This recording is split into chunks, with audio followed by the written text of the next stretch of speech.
दोस्तों, अभी अभी तुरंत बहुत बड़ी खबर निकलकर आ रही है कि मुख्तार अंसारी को जहर देना पड़ा, महंगा हुई फांसी की सजा।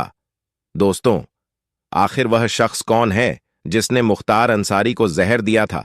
वह अभी अभी बड़ा खुलासा हो गया है। उसे फांसी की सजा की घोषणा भी हो गई है। तो आखिर वह शख्स कौन है, हम उसे रूबरू करवाएंगे। लेकिन इससे पहले एक जरूरी सूचना, अगर आप इस चैनल को सब्सक्राइब नहीं किए हैं तो जल्दी से सब्सक्राइब कर लें और कमेंट में बताएं कि मुख्तार अंसारी एक नेक इंसान था या फिर माफिया। चलिए आगे की खबर देखते हैं। मुख्तार अंसारी को कैसे मारा गया और कई देशों से आ रही कॉल। जानिए बेटे उमर अंसारी ने क्या नए दावे किए। मुख्तार अंसारी के बेटे उमर अंसारी ने मीडिया से बातचीत की। इस दौरान उन्होंने अपनी मां अफसा अंसारी को कानूनी राहत मिलने की बात कही है। उमर के मुताबिक वो वकीलों के संपर्क में है। उन्होंने जल्द ही मां को कोर्ट से राहत मिलने की बात कही। मुख्तार अंसारी के बेटे उमर अंसारी ने मीडिया से बातचीत में बयान दिया है। उमर ने कहा कि जहर देने का इल्जाम तो खुद उनके पिता ने ही लगा दिया था, उनको मुख्तार जहर दिया गया है। उमर ने कहा कि कोई व्यक्ति जो बिल्कुल फिट हो अचानक खाना खाने के बाद बीमार हो जाए, ये कैसे हो सकता है? वो मुख्तार अंसारी खाना खाने के बाद बेहोश हो गए। उमर ने बताया कि पिता ने अदालत में यह लिखित दिया था कि उनको जहर दिया जा रहा है। उमर ने कहा कि जब वो बेहोश होकर गिर गए, उनको बांदा मेडिकल कॉलेज के आईसीयू में भर्ती किया गया। कोई आईसीयू में स्वस्थ भी हो जाता है तो उसे ऑब्जर्वेशन में रखा जाता है, हालांकि उन्हें जेल भेज दिया गया। उमर के अनुसार उनके पिता के मौत को लेकर आरोप सच साबित होते जा रहे हैं। उमर अंसारी ने कहा कि उनके इंतकाल के 3 घंटे पहले मेरी बात हुई थी, जिसका ऑडियो वायरल है। मैंने साफ किया है, यह स्वाभाविक मौत नहीं है, यह सुनियोजित हत्या है। अब्बास अंसारी के सवाल पर उमर ने कहा कि हमारे बड्डेह भाई विधायक हैं, सुप्रीम कोर्ट बंद होने की वजह वो आ नहीं पाए। पिता सब कुछ होता है, एक बेटा अपने पिता के लिए कुछ कर नहीं सकता है। उमर अंसारी ने कहा कि गरीबों की जो वो मुख्तार अंसारी मदद करते थे, उनकी लड़ढीते थे, वो रास्ता उनके लिए छोड़ आच गए हैं। वह गरीबों को लामबंद करके उनकी मदद करेंगे। विदेश से मुख्तार अंसारी के लिए आ रही कॉल। उमर ने कहा कि Qatar, Dubai, Mauritius, Singapore, America, England से लोग कॉल कर रहे हैं। उमर ने कहा कि उनके जनाजे ने मीडिया के प्रोपेगंडा का भी जनाजा निकाल दिया। उमर अंसारी ने कहा उनके पिता कोई कुछ कहे, गरीबों के रहनुमा थे। वो कभी ढाल बनकर खड़ी रहे तो कभी तलवार बनकर लड्ढे। अपनी मां आफसा अंसारी के सवाल पर उमर अंसारी ने कहा कि उनकी वकील से बात हुई है, उम्मीद करते हैं कि जल्द उनको कानूनी रेमेडी मिलेगी। उमर ने कहा कि कानूनी रूप से वह अपनी लड़ाई को जारी रखेंगे। मुख्तार को जहर दिया गया, हमारे पास पुख्ता सबूत। भाई अफजाल अंसारी का दावा। मुख्तार अंसारी की मौत के बाद पहली बार उनके भाई अफजाल अंसारी का बयान सामने आया है। अफजाल अंसारी ने आरोप लगाया कि मुख्तार को जहर देकर मारा गया है। उन्होंने दावा किया, मेरे पास पुख्ता खबर है। मुख्तार अंसारी की गुरुवार रात को दिल का दौरा पड़ने से मौत हो गई। वह बांदा की जेल में बंद था। मुख्तार अंसारी की मौत के बाद पहली बार उनके भाई अफजाल अंसारी का बयान सामने आया है। अफजाल अंसारी ने आरोप लगाया है कि मुख्तार को जहर देकर मारा गया है। उन्होंने कहा कि समय आएगा तो हमारे पास यह बताने के लिए पुख्ता सबूत है कि उनको जहर देकर मारा गया है। अफजाल अंसारी ने कहा कि सब कुछ पटल पर है। जानकारी के लिए बता दें कि मुख्तार अंसारी की गुरुवार रात को दिल का दौरा पड़ने से मौत हो गई थी। मुख्तार बांदा की जेल में बंद था।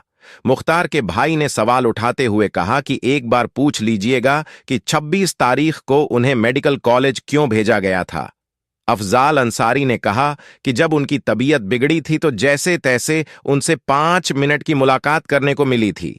उन्होंने कहा कि हमने गुजारिश की थी कि अगर आप इनकी तबीयत बेहतर करना चाहते हैं तो इनको समय रहते कहीं और रेफर कर दीजिए, लेकिन उन्होंने कहा कि हम 3-4 दिन में इनको बेहतर कर देंगे।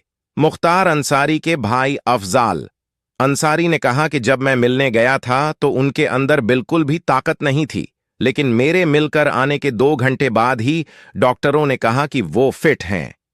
अफजाल अंसारी ने सवाल उठाया कि जो शख्स न पलंग पर बैठ सकता था न कुछ कर सकता था, उसको 11 घंटे बाद ही कैसे एकदम फिट बता दिया गया। अफजाल आगे कहते हैं कि ये नाटक है। जहां एक तरफ डॉक्टरों ने कहा कि वो फिट हैं, वहीं मुख्तार ने जब अपने बेटे से बात की थी तो उन्होंने उसी दर्द भरी आवाज में कहा था कि मेरी बॉडी मेरा साथ छोड़ रही है बेटा। अफजाल अंसारी ने मुख्तार की मौत पर कहा कि कहीं अगर भगवान हैं तो देख रहे हैं। वहीं उन्होंने कहा कि किसी को अगर यह नियमानुसार लग रहा है तो लगे। 2-4 अपराधी को बचाने के लिए मुख्तार की हत्या की गई है। राजनीतिक लाभ का क्या बुलडोजर लेकर आएंगे और मिट्टी में मिला देंगे। इससे पहले मुख्तार अंसारी के बेटे उमर अंसारी ने एक इंटरव्यू में कहा था कि हमें शक नहीं, यकीन है कि यह प्राकृतिक मौत नहीं, सुनियोजित हत्या है। उन्होंने कहा कि हम जांच की मांग करेंगे। मुख्तार अंसारी 2005 में मुंह दंगों का आरोपी बना और तभी से जेल में बंद था। फिलहाल वो बांदा जेल में बंद था, जहां उसकी गुरुवार को तबीयत बिगड़ी, जिसके बाद उसे अस्पताल ले जाया गया, जहां 9 डॉक्टरों की टीम उसको बचाने की कोशिश कर रही थी, लेकिन उसे बचाया नहीं जा सका। बताया गया कि मुख्तार को दिल का दौरा पड़ा था, जिसके बाद शुक्रवार को मुख्तार के शव का पोस्टमार्टम हुआ। शुक्रवार देर रात 1:15 बजे मुख्तार के शव को उसके घर गाजीपुर पहुंचाया गया, जहां उसे शनिवार को कालीबाग कब्रिस्तान में दफनाया गया। जिस वक्त उसका शव गाजीपुर पहुंचा, समर्थकों की भीड़ जमा हो गई। आखिरी दर्शन करने वालों की लंबी लाइन लग गई। मुख्तार अंसारी एक ऐसा नाम था जिसका खौफ कभी मऊ, गाजीपुर समेत पूरे पूर्वांचल में हुआ करता था। अपराध से लेकर सियासत तक उसका वर्चस्व था। लेकिन अब मुख्तार इस दुनिया में नहीं है। गुरुवार को उत्तर प्रदेश के बांदा जेल में सजा काट रहे बाहुबली मुख्तार अंसारी की गुरुवार देर शाम हार्ट अटैक से मौत हो गई। गुरुवार को मुख्तार की जेल में तबीयत बिगड़ी थी, जिसके बाद उन्हें रानी दुर्गावती मेडिकल कॉलेज के इमरजेंसी वार्ड में लाया गया था। मुख्तार का शव गाजीपुर के मोहम्मदाबाद उसके घर पहुंच चुका है। आज उसका अंतिम संस्कार भी कर दिया जाएगा। जिस वक्त उसका शव गाजीपुर पहुंचा, समर्थकों की भीड़ जमा हो गई। आखिरी दर्शन करने वालों की लंबी लाइन लग गई। आज शनिवार को मुख्तार को सुपुर्दे खाक किया जाएगा। नमाज जनाजा अदा की जाएगा। नमाज के बाद उसको दफनाया गया। दरअसल मुख्तार अंसारी को कड़ी सुरक्षा व्यवस्था के बीच गाजीपुर जिले के उनके पैतृक निवास यूसुफपुर मोहम्मदाबाद के कालीबाग कब्रिस्तान में सुपुर्दे खाक कर दिया गया। जनाजे में बहुत बड़ी संख्या में लोगों का सैलाब उमड़ आया। इस दौरान कई लोगों ने नारेबाजी भी की और कब्रिस्तान में घुसने को लेकर भगदड़ जैसी स्थिति बन गई। गाजीपुर की डीएम आर्यका अखौरी ने सख्त रुख अपनाया। धारा 144 के बावजूद लोगों की भीड़ पर विवाद, डीएम की अफजाल से बहस हो गई। डीएम ने कहा कि धारा 144 लागू है और बिना परमिशन इतनी बड़ी संख्या में लोग कैसे आ गए। तो अफजाल बोले, जनाजे के बाद मिट्टी देने के लिए किसी परमिशन की जरूरत नहीं होती है। ये आपकी कृपा पर नहीं है।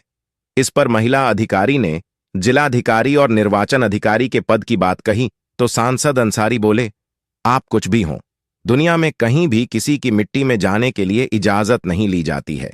डीएम बोली, सबकी वीडियोग्राफी हुई है। बहस के बीच डीएम ने कहा कि सबकी वीडियोग्राफी करवाई गई है और जो भी उल्लंघन में शामिल है सबके खिलाफ एक्शन लिया जाएगा। हम बार बार अनाउंस भी कर रहे थे कि आदर्श आचार संहिता है तो उसके अनुरूप सबको आचरण रखना चाहिए। जिसने भी उल्लंघन किया है उसके विरुद्ध विधिक कार्रवाई होगी।